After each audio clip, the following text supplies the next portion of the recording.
Hello, friends. One day, a lady was pulled over by the cops. The policeman looked at her driver's license and noticed that in the picture, she wears glasses. So he addressed her, "Madam, today you'll get a double ticket. One for speeding and another one for not wearing your glasses." She said, "I have contacts." The policeman said, "I don't care how many contacts you have and who your friends are. Today you'll get 2 tickets." Oftentimes, you and I find ourselves in a similar situation where we misunderstand one word or we assign our preferred meaning to a particular word and the whole message is lost. We get confused. Sadly, that's what's happening with Christmas. There are two basic questions about the event Christmas declares. One, how did the Son of God come to earth? The second question is, why did the Son of God come to earth? And it seems to me that humanity spends a lot of time focusing on the first question and answering the first question. Everybody knows that the Son of God, Jesus Christ, came to earth as a baby. He assumed our nature. He became physical. So everybody knows about how the Son of God came to earth. But it's sad that not a lot of people care much about the why, and they don't seem to dig deeper and deeper and find the real meaning and the purpose of this awesome event. I'd like to share with you a message about Christmas. It's a bit atypical because it doesn't come in a story form. It doesn't come from the Gospels. It comes from Paul, one of the letters that he wrote to Christians in Asia Minor. And it comes from the book of Colossians, chapter 1. I'd like to read for you a few verses, starting in verse 19 and all the way to verse 23. "For God was pleased to have all his fullness dwell in him, and through him to reconcile to himself all things, whether things on earth or things in heaven, by making peace through his blood shed on the cross. Once you were alienated from God and were enemies in your minds because of your evil behavior. But now he has reconciled you by Christ's physical body through death to present you holy in his sight, without blemish and free from accusation. And if you continue in your faith, established and firm, not moved from the hope held out in the gospel. This is the gospel that you heard, and that has been proclaimed to every creature under heaven, and of which I, Paul, have become a servant." Beautiful message. The why. Paul addresses the why question. Why did the Son of God come to earth?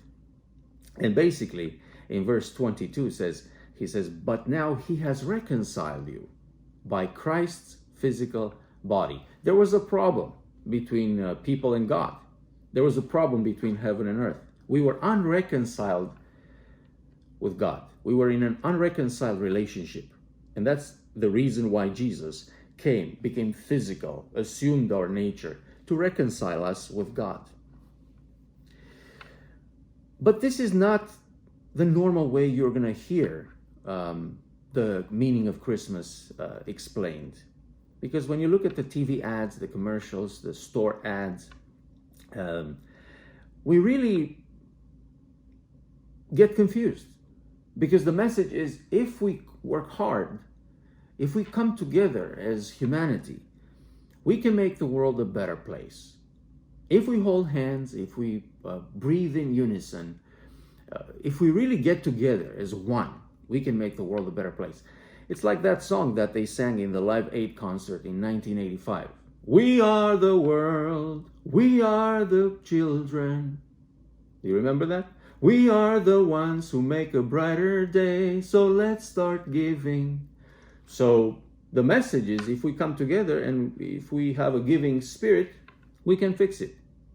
That's what most people think the meaning of Christmas is. Very interesting that after that Live Aid concert in 1985, Bob Dylan, one of the rock stars who were singing in that video, said to the press that he was very uncomfortable singing a song like that. And the journalists asked him, "Why were you uncomfortable?" He said, "Well, I'll tell you why. Because man cannot save himself." Very interesting. A rock star gave a very deep answer, a theological answer to his to this question. He was wrestling with the problem of humanity and how to fix it. And that song, the message of that song, was definitely not the answer. So what's the true meaning of Christmas? What is the true purpose for which the Son of God came to earth? He came to reconcile us to God. And he came because we couldn't save ourselves. We couldn't save the world. We couldn't fix it. Now, there's that carol that we sing, "Peace on earth and mercy mild, God and sinners need to be reconciled." There's a problem. There's a problem between us and God. And Paul says he has reconciled you by Christ's physical body through death to present you holy in his sight, without blemish and free from accusation.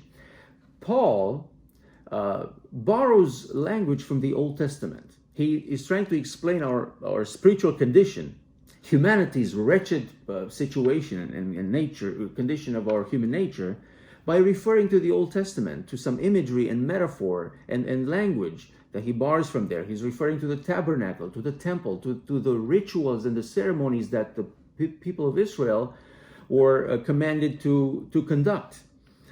And Paul says we're not in a condition of presentability. We're not in a condition to be presented before God because we are blemished. We are unholy. Paul is talking about the way in which people approached God in the Old Testament through the rituals and the ceremonies of the tabernacle and the temple. So what was the ritual?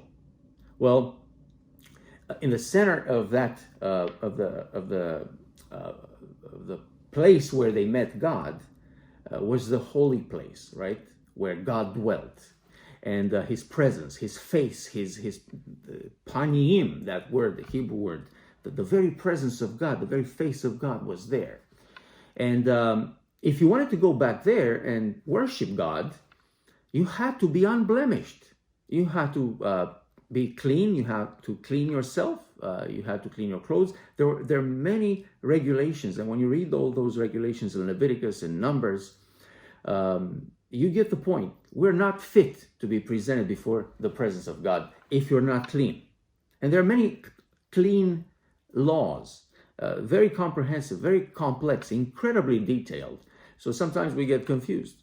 You have to be clean. Your body had to be clean. You had to wash yourself in the laver, in that big bowl in the courtyard there, and you couldn't go back to worship God unless you washed. Not just yourself, but also your clothes. Your clothes couldn't be made of certain fabric. You had to be physically whole. You couldn't have a skin disease. You couldn't be a leper, for example. You could not be disfigured. You couldn't be a eunuch.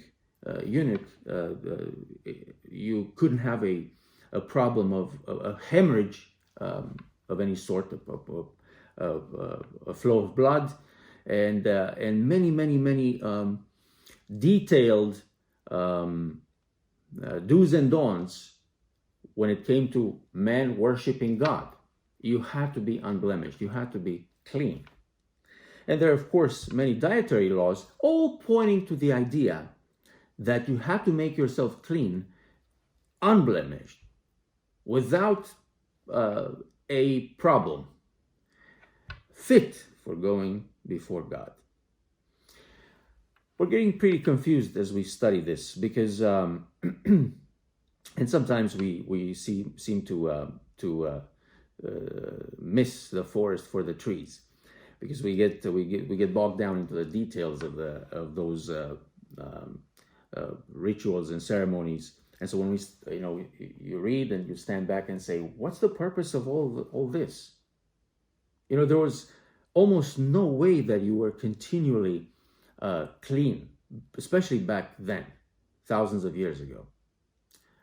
just by getting out of the house and being in the public uh, life, you would get into contact with either dead things or diseased things or people, or ceremonially unclean people, and then you yourself would become unclean.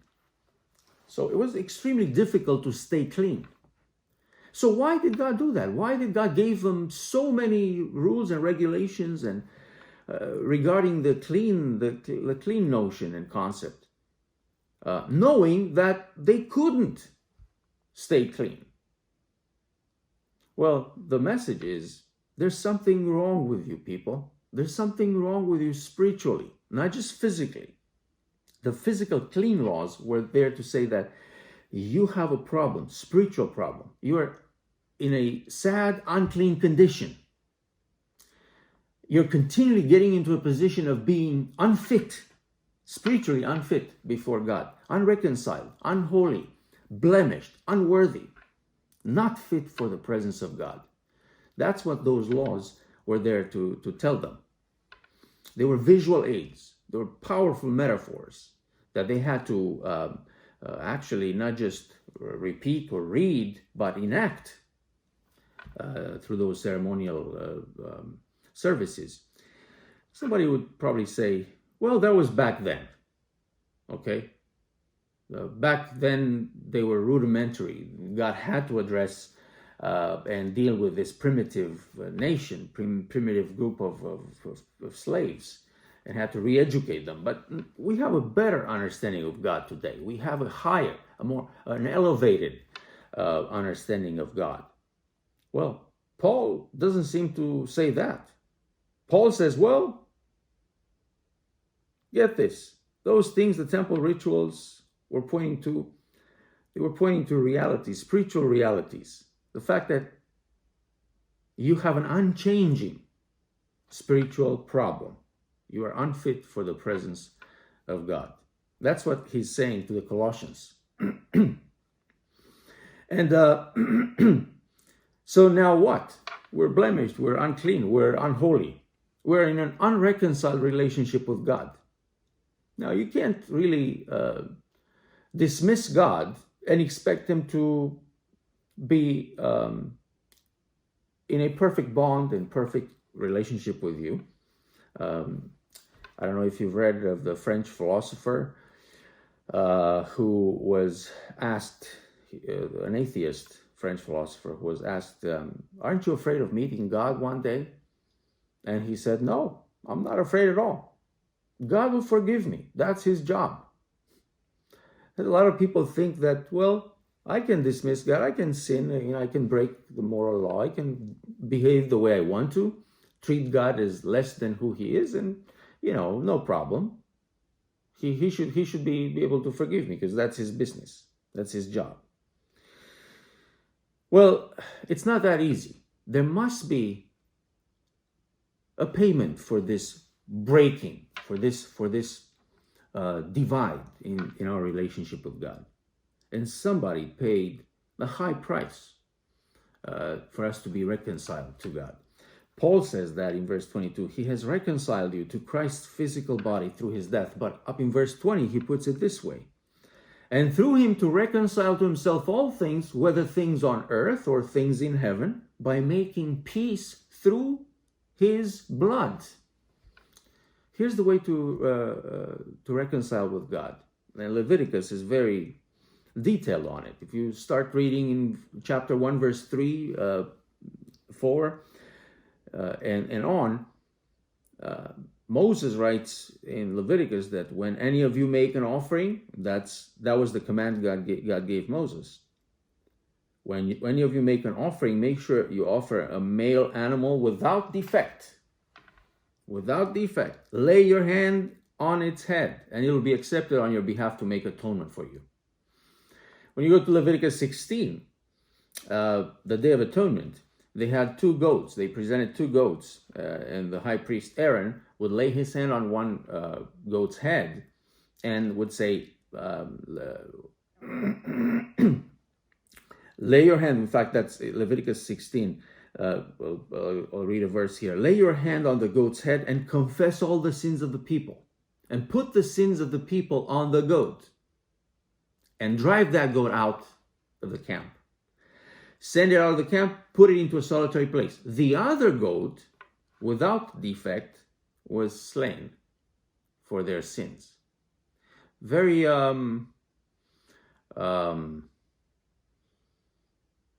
descriptive, very graphic verse. What was happening there meant that something had to die for God and people to be reconciled. Say, when you touch that sacrifice, when you place your hands on the sacrifice without blemish, its perfection becomes your perfection, and your imperfection is being transferred upon that animal and becomes its imperfection. There was a transfer. There was a transfer of innocence, and the sinner became perfect by laying their hands on the animal, on the unblemished animal. Do you know what it means to be a follower of Jesus? Do you know what it means to celebrate Christmas? We're trying to make Jesus our example, and of course, he's our role model. And we try our best, we work hard to become more and more like him. But Paul is saying here, if you want to be a disciple of Jesus, spiritually, lay your hands upon Jesus, like Aaron on that goat, on the unblemished goat, that was sacrificed on the Day of Atonement. And every person would bring their unblemished animal, and they would lay your hands on the animal, and that animal's blemishlessness, unblemished cleanliness, purity would become yours, and your blemishes would become his. So just like they did it in the old days, now you do the same with Christ, and he gets what you deserve, and you get what he deserves. Mark, the first gospel that was written, Mark writes this gospel and tells us a story, a beautiful story, full of lessons surrounding this concept of reconciliation, making peace with God. He tells the story of a woman with a flow of blood. She'd been sick for many years, and she desires to be healed, to be clean. And so she decides one day to go up to Jesus and touch Jesus. That story is found in Mark 5. And she talks to herself and she says, then I know I'll be healed if I touch him. But I'd better do that in secret, because I can't. I'm unclean. I have a flow of blood problem. So I'm unclean. I can't present myself in the public. I'm ritually unclean. So if I touch somebody else, I make that somebody else unclean. Even if they didn't have any problem. If I touch that person, they would become unclean for several days. That was the law. The unclean made the clean unclean. So she talks to herself. She's thinking through this and decides to go up to Jesus one day, and she sneak up in the crowd. She would go and touch him, and Jesus noticed that somebody touched him. Now, an unclean person touching a rabbi, a holy person, right? And she came up and touched him, and she was healed automatically, instantly. That's startling, isn't it? Do you know why? Because whenever the holy and the unholy touch, whenever the unholy touches the holy, someone dies. If you remember the law or the command that God gave Moses on Mount Sinai, he told Moses, tell those people to listen well. Do not touch my holy mountain. If a sinner touched the holy mountain, he died. Do you remember what happened to Uzzah? When he touched the ark? He touched the ark, and anyone who touched the ark would die. And he knew that. Well, he wanted the ark not to fall over and touch the ark, tried to help, but he died. How about Nadab and Abihu in the book of Numbers? You see those priests? They played with holy fire, and anyone who touched the holy fire died. This woman is unclean, and she comes to touch the most pure person who ever lived on this planet.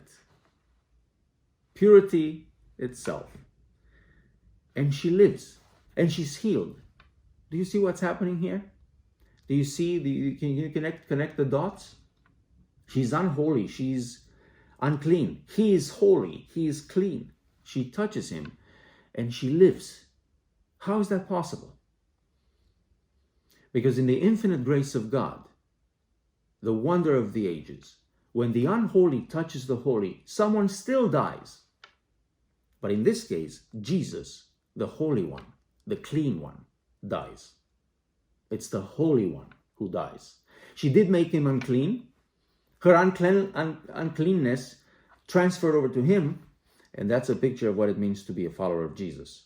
The Holy One is the one who dies. He doesn't make me dead. I make him dead. And Mark 5 is a powerful picture.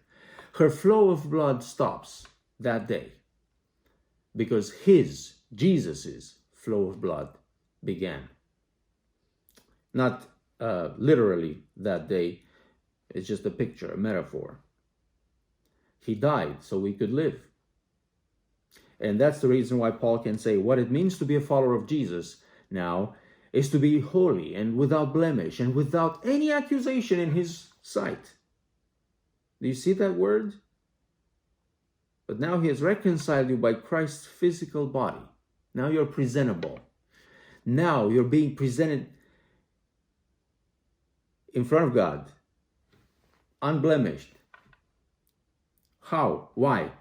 Because you touched him. The unholy touches the holy, and the holy becomes unholy and dies. And the unholy becomes holy and lives. This is what's going on here. And it's a powerful theology, and it digs deep into the meaning of Christmas. This is a powerful cosmic reconciliation, radical, producing radical consequences. First, it says, holy in his sight without blemish. We're beautiful, we're perfect, we're presentable now. He finds us astonishingly beautiful, and he loves us like that. This is too good to be true. Maybe some of us are thinking, this is amazing, right? This is too much, too wonderful. The holy and the blameless transfers his holy and purity and innocence over to us. He finds us now beautiful. He finds us presentable. He's proud of us. We become part of his family again, and Paul talks about that. We're not strangers anymore. We're not foreigners anymore. Now you're part of the family. It's amazing. Now, look at the genealogy of Jesus. I don't know if you've noticed how Matthew really presents it and writes exhaustively about where Jesus descended, and the genealogy, the family tree of Jesus is full of names there. And Matthew throws some names there, like Tamar, this lady who was an incest survivor. Bathsheba, she was an adulteress with David. Rahab is there. If you read the genealogy of Christ, this prostitute was part of his family tree. Ruth, the Gentile, the pagan Moabite.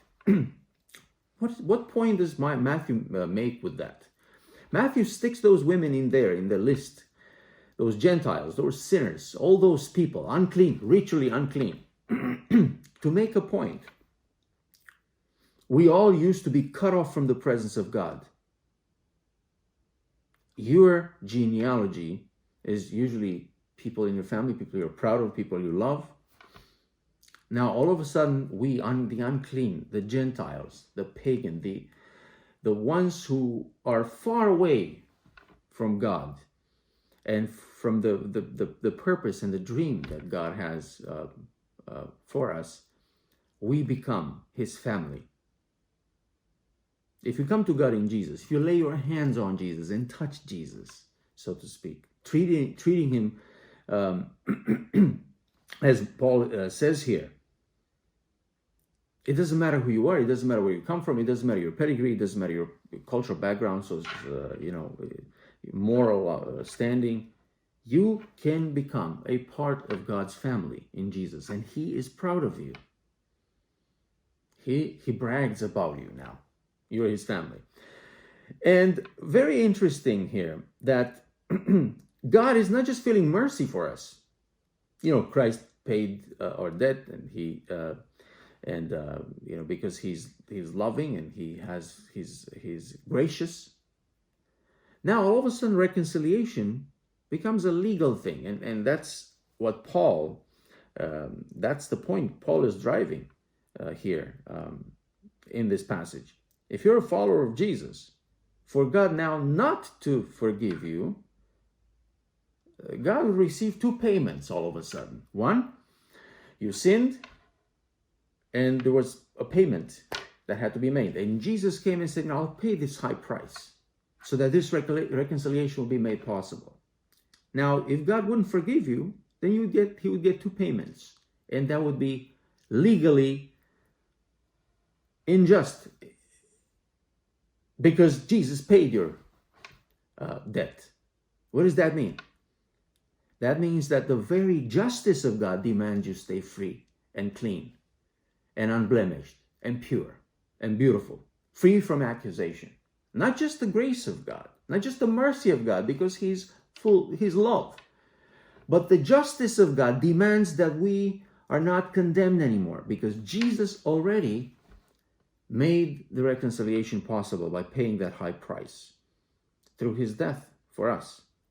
Now, mercy is unobligated. That's why it's called mercy. But justice is obligated. If it was unobligated, it wouldn't be justice. That's exactly what John says in 1 John chapter 1, verse 9. If we confess our sins, he's faithful and just to forgive us. Interesting, he didn't say he's faithful and merciful to forgive us. He says he's faithful and just to forgive us for our sins and cleanse us from all our unrighteousness. He's just to forgive us. For God not to forgive a follower of Christ would be unjust. It's justice that demands forgiveness and reconciliation now. And you and I couldn't be more secure because of what Christ did.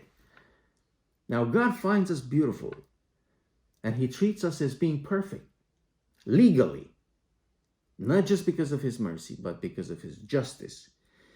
Jesus made this whole thing possible. It's a radical claim. It's a radical claim that such a relationship with God now all of a sudden becomes possible in Jesus.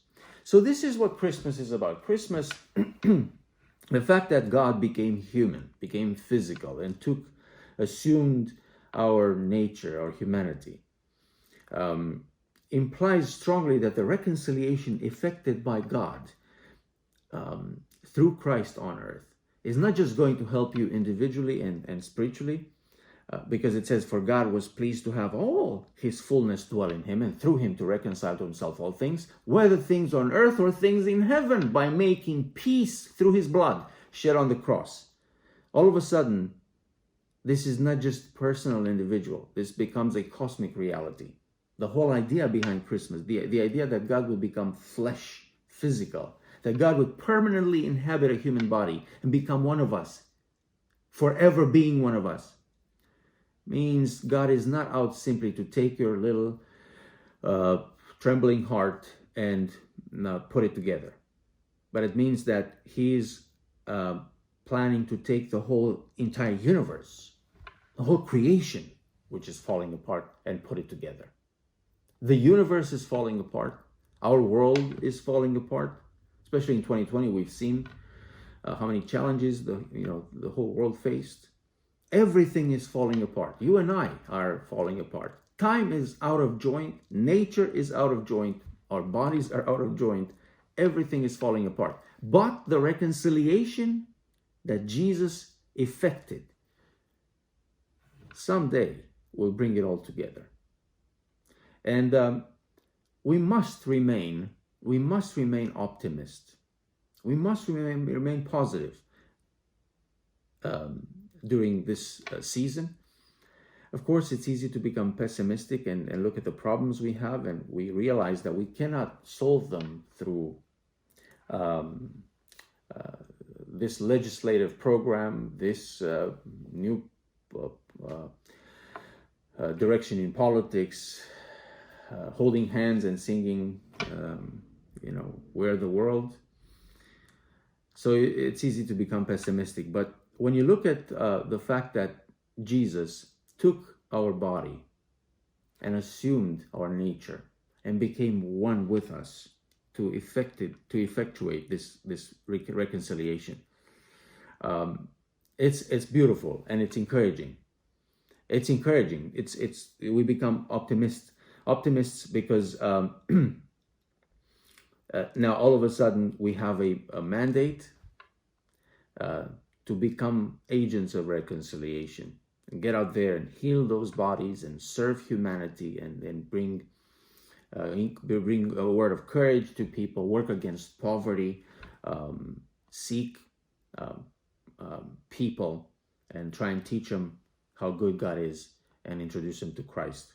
We know that in the end, God is going to reconcile all things to himself. And that's the reason why we can say at Christmas, peace on earth and mercy mild.